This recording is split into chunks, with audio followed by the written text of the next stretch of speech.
some familiar names. Apologize for Hello. that. Thanks, Sharon, for plugging the record. Almost forgot to record. Go ahead, Ty. Okay. So why don't I just start my screen share here, Alex? I'll mute myself. I'm working on a new operating system today, guys, so bear with me. Here we go. Okay. Can everyone see my screen? Yeah, looks good. Good. Okay. So today we're going to go through an intro, and I was mentioning to Alex a bit before this, we're not going to get too deep into writing OKRs for your specific partnership teams, how to roll them out, all that sort of stuff can come later in any of the sessions if you decide to be a part of them. Today's really all about like the intros. And I was saying to Alex, you know, if nobody understands how to play Settlers of Catan, you're going to spend a lot of time discussing about what should you do? How are we going to play this? So you need to understand the rules of engagement first. And a common feedback I get from people is we spend more time talking about OKRs than actually doing OKRs. And my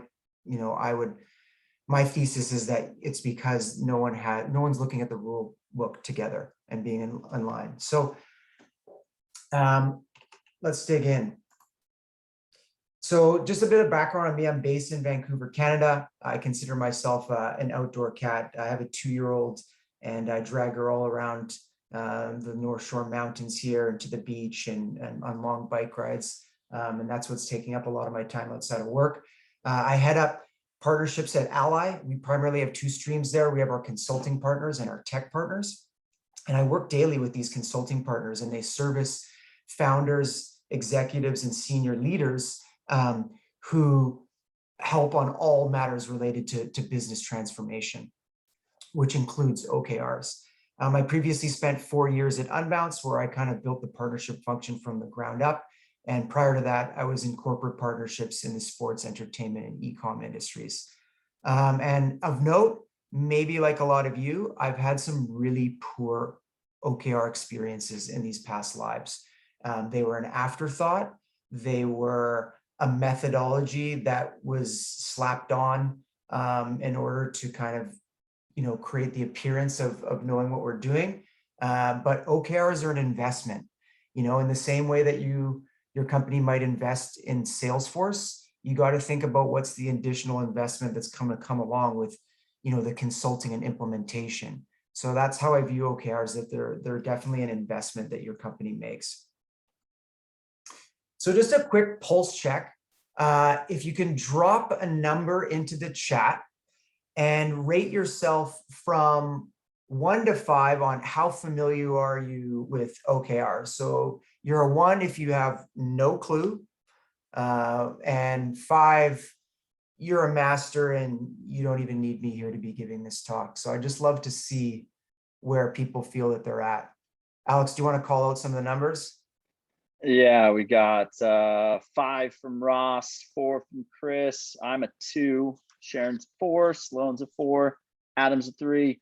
Tony's a 3. Chris is a 3. Ben's a 4. A lot of 3s and 4s. Okay. 5, and I'm the lowest on the totem pole, looks like. Okay, well, yeah, well, I'm in good company, so it'll be interesting to hear the feedback at the end, because they're not a one-size-fit-all, and definitely there's different methodologies behind them, and there's some oftentimes conflicting views. So today's focus, as I said, it's the intro. We're going to spend 5 minutes doing the intro here and then getting into the OKR examples. I'm going to leave a lot of time for the Q&A at the remainder of the session. And then in part 2, what we can tackle in some of these later sessions, should you join the Accelerator, is getting into the writing, talking about common pitfalls, looking at OKR maturity models and capabilities, getting into how you insert them into your business rhythms. And then, of course, we can dive into the Ally platform as well. So the parable that I like to use that's common, you may have seen it or heard it, is that a man comes across 3 bricklayers and asks them each, "What are you doing?" And the first one says, "I'm laying bricks to feed my family." And the second says, I'm a builder and I'm building a wall. And then of course, the third says, I'm a cathedral builder and I'm building a cathedral to the Almighty. And so OKRs are meant to empower teams to feel their work as purposeful and contributing to a mission in the same vein as that third bricklayer. So again, as I just said, our thesis is that OKRs are meant to empower your company's mission. And really, at the very heart is alignment. And it's the foundation for your ability to have an impact. And I would argue that if we look at this pyramid, that if partnerships don't factor at the strategy level, it's going to be really hard to force your OKRs up and across the org and create the impact you want. And so I speak with a lot of people who are considering making moves, career moves, and I tell them, I say, hey, it's probably important for you to ask the CEO where he believes partnerships fit in, especially at the strategy level, because it is a company level strategy. And if there's going to be OKRs related to partnerships at the company level when those roll out. I'm going to pause. Alex, is there any questions? No questions, Your Honor. Okay, let's keep rolling. So the OKR system is a goal setting and strategy execution system that helps drive alignment, agility, and impact. Okay, objectives are what you want to accomplish. Key results are how you will measure success, the outcomes. And projects are focused efforts. These are outputs that help you achieve key results. And then, of course, there's been a lot of data done on, when embedded properly, what OKRs and goal management do to drive a return on investments. Numerous studies done, and of course, done right, you see a lot of benefits. And I think when I started at Ally about 9 months ago, we had a whole host of companies that were, Series C funded, Series D funded. In the past 9 months, one litmus test as to how do I know whether we're succeeding or not is a whole bunch of our customers have gone on to be publicly traded and really leveled up their business. I think everyone knows that what got you to A, to B, to C, to D isn't what gets you to the next step. And so I think a lot of these people, when I speak with them, definitely attribute OKRs to leveling up their organization's performance. Okay, so let's talk about getting on the same page, and we'll start with what OKRs are. So first off, they're really a method to help organizations crystallize their priorities and enable everyone to align into them and create a relentless focus on growth and innovation. Really important. They're the fuel for creating growth and a learning culture within an organization. They really allow you to get into experimentation and risk-taking. They're an agile approach to motivating and managing goals in line with organization strategy. And really, at the end of the day, they're just a powerful way of writing down your goals, your objectives, your measures of success for assessing the impact that it had. And those are your key results. What are OKRs not? So first, they're not KPIs, which are health indicators, and they're definitely not meant to measure business as usual. They're not a way to micromanage or cascade targets, and they're also not a way to highlight people who are missing targets. So we get a lot of people who come to us and think that OKRs factor into individual performance management, and they're not meant to do that. So they're not a way to measure for rewarding and compensation. And as I said before, it's really about setting stretch targets, experimenting, and risk-taking. And if you link that to rewards and comp, it's going to kill that. There's going to be sandbagging, and you're not going to achieve what OKRs are meant to achieve. And definitely, they're not a set it and forget it goal setting framework. They're an agile approach, and they're meant to be iterative. And we check in on our OKRs every day. And a key benefit of that is it's drastically reduced the amount of meetings that I have, because you're all looking at the same scorecard. And so when you do choose to have meetings, they're really, they're impactful, and they're more about what roadblocks or accelerators can be used to enhance an OKR. I'll pause there. Alex, is there any questions on what's been discussed so far? We do. We got a question. How partner OKR balances with sales and marketing OKRs, especially when partnerships is just getting started? Okay. I kind of left a little bit of tissue between me and the merge because I could see it. I could, because it's translucent. I could see kind of through the tooth. But I did put the line.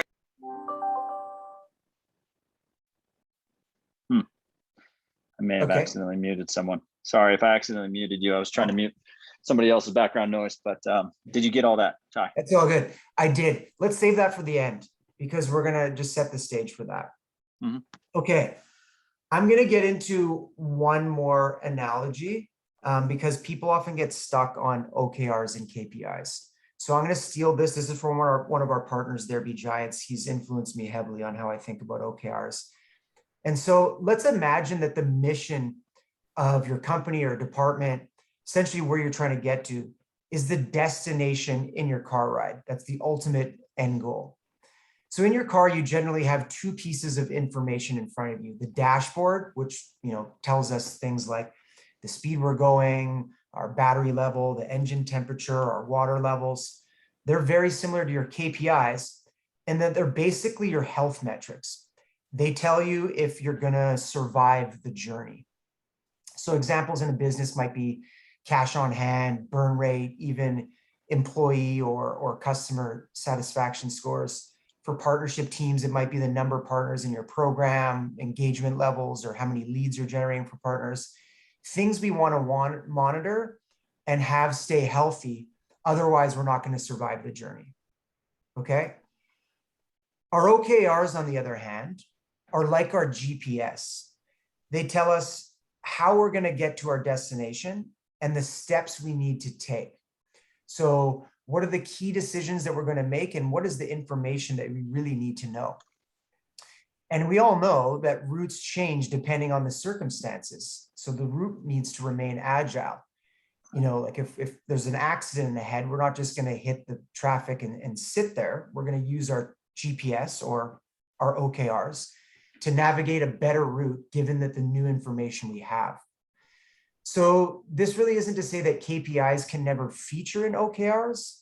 At the end of the day, key results are metrics, KPIs are metrics. So if a KPI is the best way to measure the success of an objective, we may use it.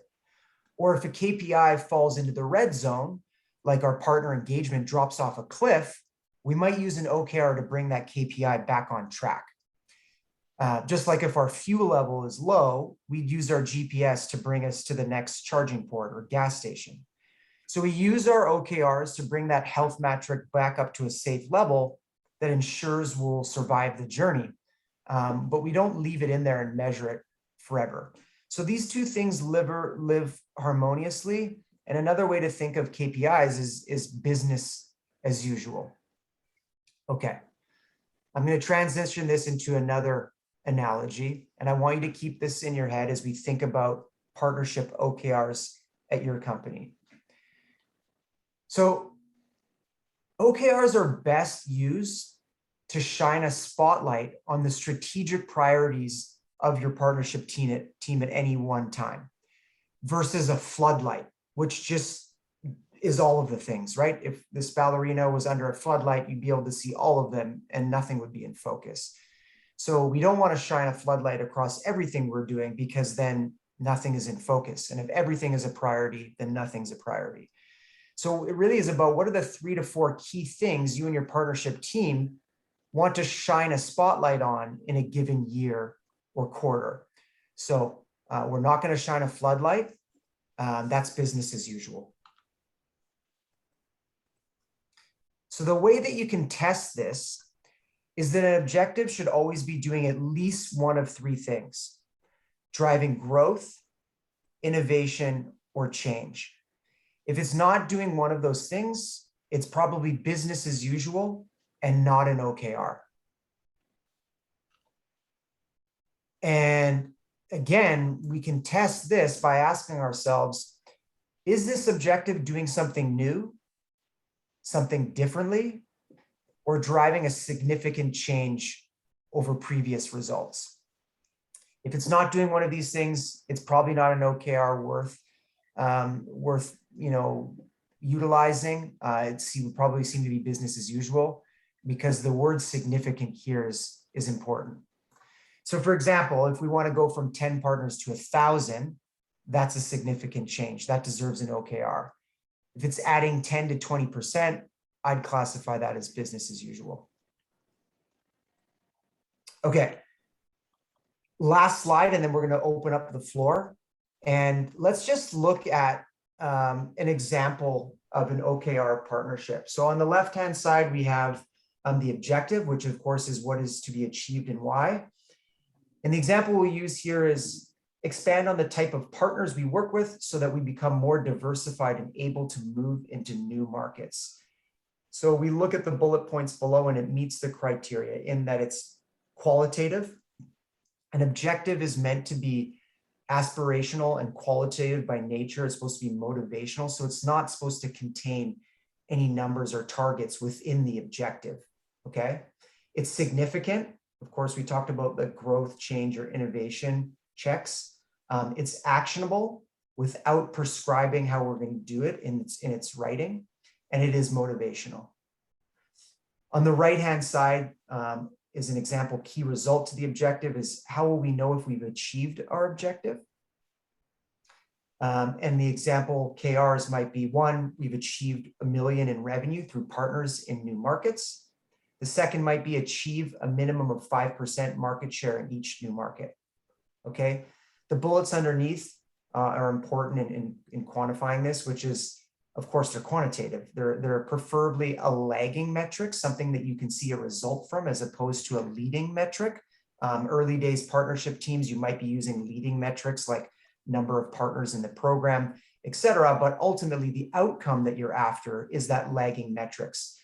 And in further courses, or if you decide to kind of continue on in the Accelerator, we'll talk about leading and lagging metrics as well as milestone metrics, which are what you use in key results to measure projects. We can talk about that another time. It's unambiguous. It's either a yes or a no. You can easily say yes or no to each of these key results. Either you hit them or you didn't.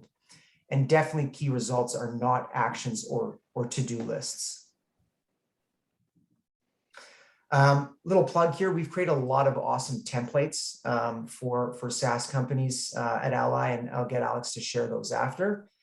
And I'm going to bring it to an end here because I've been doing a lot of talking and open up the floor to getting into some specific questions. Yeah, and I just posted the OKR templates link for anyone who wants to dabble in that. But yeah, let's go into the question that we had from Adam. And Adam, feel free to embellish on this if you need to, but how partner OKRs balance with sales and marketing's OKRs, especially when partnerships is just getting started. So any examples on sales, marketing, and then where partnerships fits in.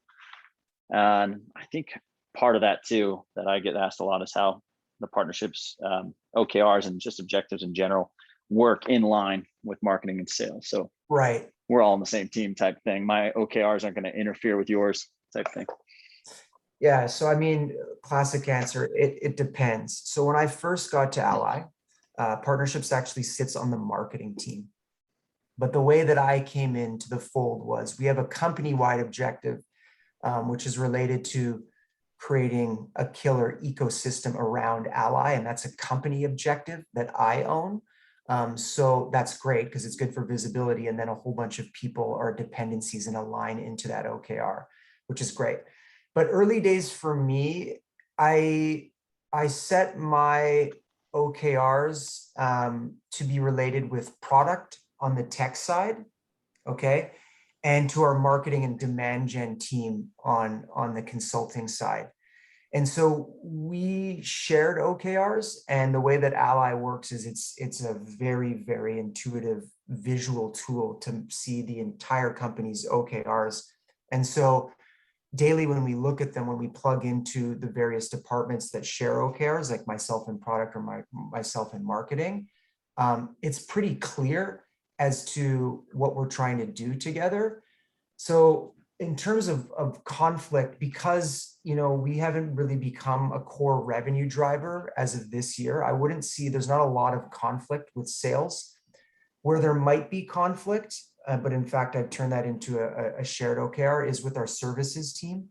So we have an internal services team. We also have service partners, of course. So there's a bit of conflict there. If your internal services team has like sales targets, that can be perceived as competition to your own partners, and it's kind of deterring from a partner first motion. But the good thing is when all your OKRs are laid out like that, you have those conversations right away because you can see that. And so myself and the services lead, I'm like, look, what are we trying to achieve here? And we were able to talk about sharing an OKR related to scale through reach and influence of our partners. And I got him to reshape his OKR to talk about how many total touch points the services team would have with our customers and what percentage of that would be done by partners. So it's almost him committing to giving me partner engagements for our customers. So that was a long-winded way of, it depends. I'm happy to sit down and look at the exact example and work through that. But that's, in my experience, how I've worked through working with other departments to date using OKR as an ally. Yeah, and Chris has a question. Go ahead, Chris. Awesome. Thanks, Ty and Alex. This has been super helpful.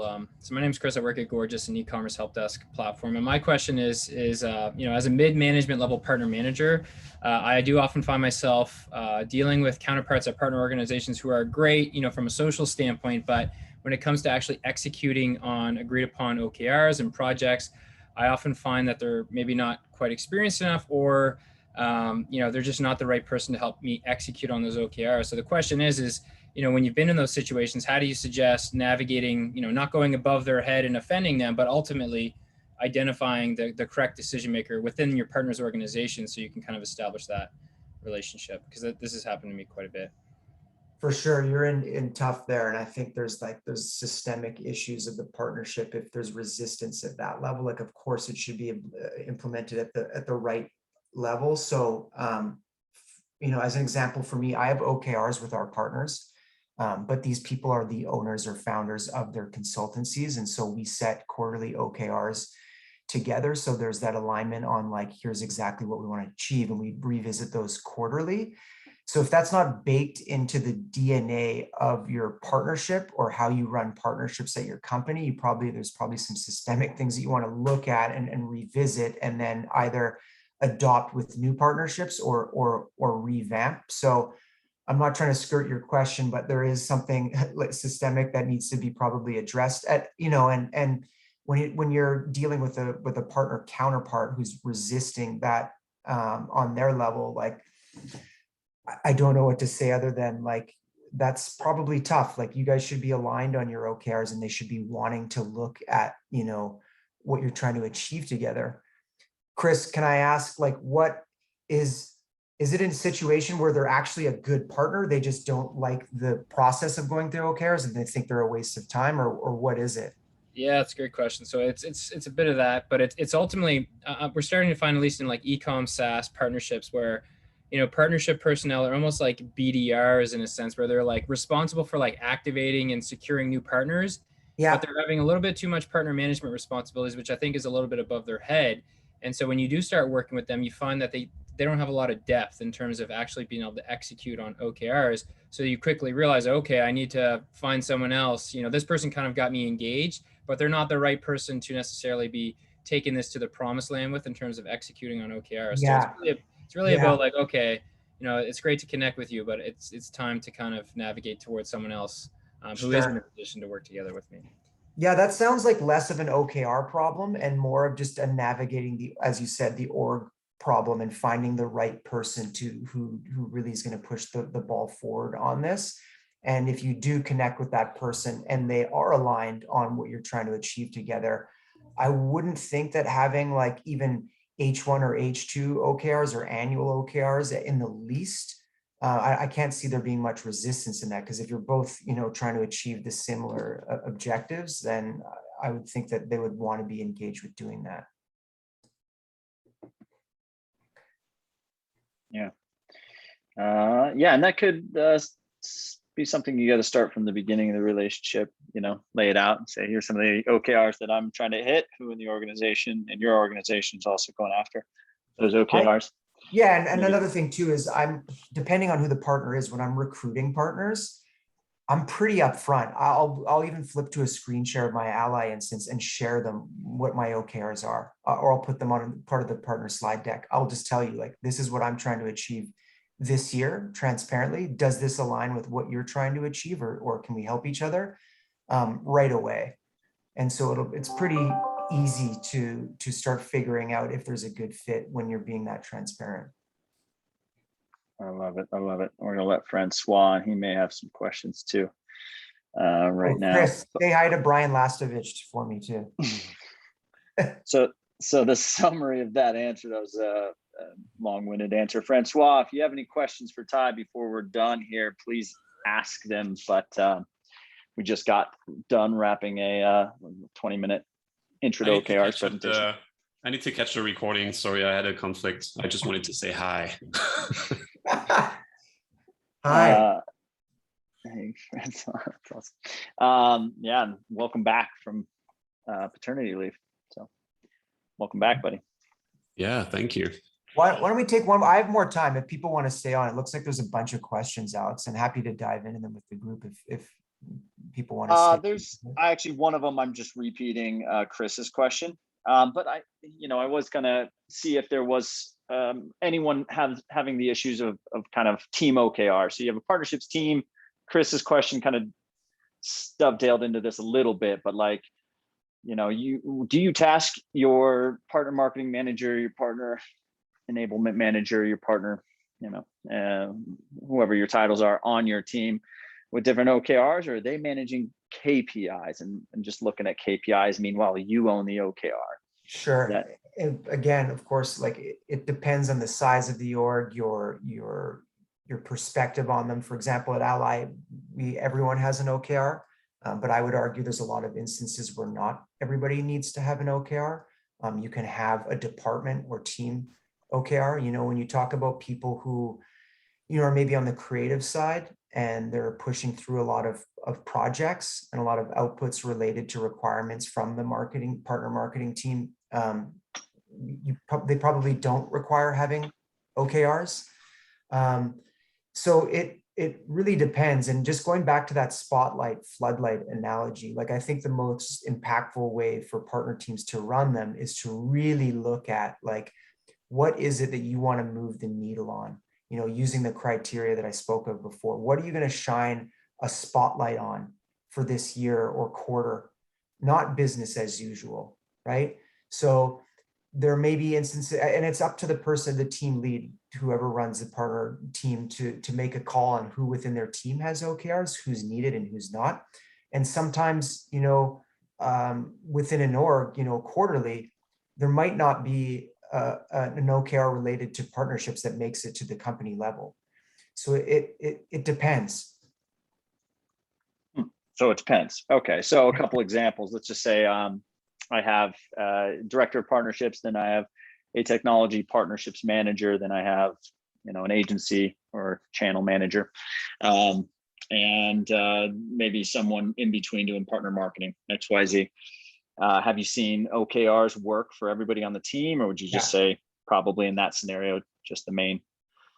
Yeah, for sure. I would say for each partner team member who owns a distinct function, I would recommend having an OKR. Now, if they're supporting functions to those main leads, they may or may not have OKRs. Okay, a distinct function. So if there's a partner enablement team, of course, only the manager of that team would have an OKR. But if each role on the partnerships team does have a really distinct function, partner enablement versus technology partnerships versus partner marketing, they could each have OKRs and it could be successful. Yeah, I think about major buckets like your channel partners, your tech partners, and then there might be like a strategic or alliances team. Like I think definitely those three distinct functions would want to have their own OKRs, right? And then depending on the size of those teams, there may or may not be people who need to own OKRs individually, laddering up to those. Got it. And Adam, you had a question. One OKR, when would you look for a team to have more than one OKR? What is too many? How many is too many? Good question. Yeah, I mean, best practices are like 3 to 5. I stick generally to 3. I think it's just coming down to that. I go back to that the spotlight versus floodlight analogy. Like if you're trying to be everything to everyone, it ends up being nothing. So I would say it's like, what is important? And OKRs are meant to, again, shine a spotlight on those things that you're really trying to drive a step change in. It's not really about business as usual. Like there's KPI dashboards that can measure health metrics and business as usual activities. You're really utilizing OKRs to move the needle on step change items at the organization. And so you're going to have to pick, right? Because if you do OKRs right, it frees you up. It provides more focus. So I find this previously in my experience, I was like, oh God, we have to go through the OKR process again. And as Francois mentioned before, we spent more time talking about them than actually doing them. But if you're doing them right, it frees you up to focus. And anything that's not a part of those OKRs, you know what to say no to, right? And then, of course, there's agreements and sign-off. So whoever you report into or wherever, these OKRs get approved. So everyone knows exactly what you're going to be doing in a given quarter related to your objectives and key results. And so that's the next question I had, is how often do these change? That was a good question, Adam. Thanks for that. But how often do these change? We do them quarterly, and to be honest, I think it's probably for an early stage partnership team like I have. That's probably maybe a bit overkill. I would maybe say it's okay to go H1, H2 OKRs, but our cadence is quarterly, and so I fall into that, and I just end up actually having, you can do carryovers, right? If they are still, of importance to the company, there are carryovers. So like for example, our tech side of the house, there's a big focus on integrations. And so I'm carrying over a couple of OKRs from one quarter to the next. Okay, got it. One quarter to the next at your level. And you guys are an OKR organization. So I imagine it's just a culture thing more than anything to be able to make sure it's a part of a lot of your meetings and a lot of your agendas. So if for the early stage partner teams, you're suggesting, from what I heard, is every 6 months, maybe once a year, if it's brand new, if the partnerships team is brand new, but maybe year 2, you'd shift to more quarterly, 6 months. Yeah. I mean, in the beginning, if you're starting from scratch, you're really trying to establish and validate this partner motion potentially with its consulting partners or tech partners. So I'd probably give yourself a little bit more than a quarter to do that. That would be like, that was an objective of mine in the first 6 months, was to validate and establish the partner motion in order to kind of scale. So that was a carryover, and definitely that took more than 1 quarter. Does that make sense? Got it.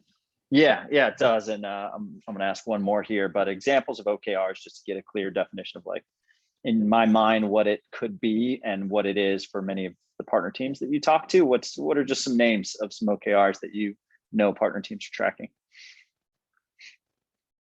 So you're talking, sorry, sample OKR?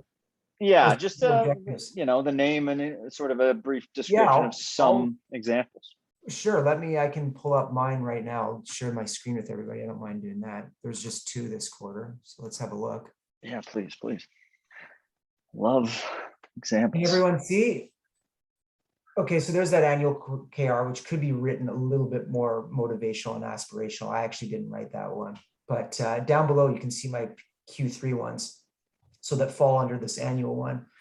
And so this is an objective for Q3. We've made the power of our integrations the stars of the show, and we can attribute their influence on our deals. And then if I click in here, I can see all of the key results here and all of the tracking on all of them. So 450 inbounds, 10 inbounds attributed to directory listings, a number of account mapping exercises complete, and then I have a project here related to the revamp of our integration section on our website. So that sits on the tech side of the house. So I just have 2 this quarter. The second was, we've created a high value partner program that has leveled up our partnerships and contributed a healthy amount of services and marketing pipeline. And then if I click in there, I can You then should- see, I can then see all of the key results related to that. And of course, all of these ladder up. You can see I'm behind right now, but they all contribute to that overall motion. You can see there's one I own with someone in our demand gen team. Here's one I own with our services lead. And these are great because we're all aligned in what I'm trying to accomplish. And I can establish bottlenecks really quickly through evaluating other teams' OKRs, which I can easily search across the board here. So those are examples of mine. As far as there's a whole host of other ones I can share later. If my Q1, my OKRs from the day one related to, or sorry. That would be so helpful, man. I think, Sure. well, does the OKR templates that you have right there, I just linked in the chat, everybody.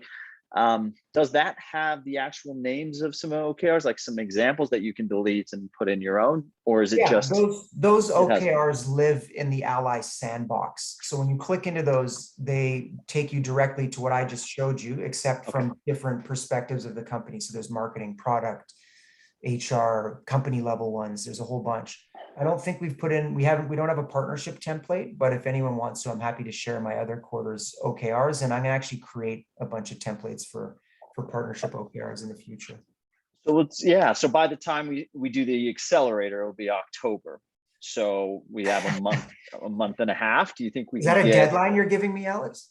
I'm spitballing here Yeah, because I didn't know that OKR templates doesn't have any partnerships templates in it.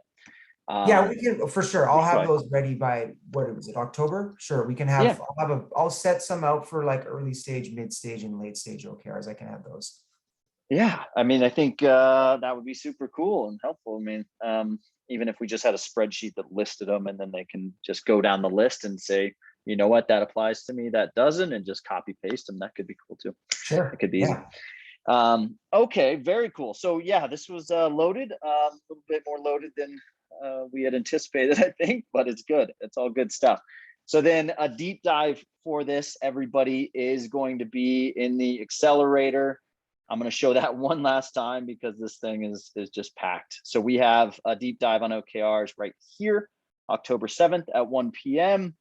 So if you are currently in our category leadership or our program development, you get in for free and you can jump into any of these sessions. I'll send you invites already. Don't worry about that. It'll be taken care of. If you're not, this is an easy way to get all of our knowledge and a bunch of our packed sessions, curated stuff, really unique stuff we're bringing to the table this year. I brought in some of my favorite growth marketers like Nico to deliver a very specific agency outreach strategy. It is for agency focused programs. So we're not going to do technology program stuff. It's not going to talk about integration strategy, purely agency channel strategy, just FYI.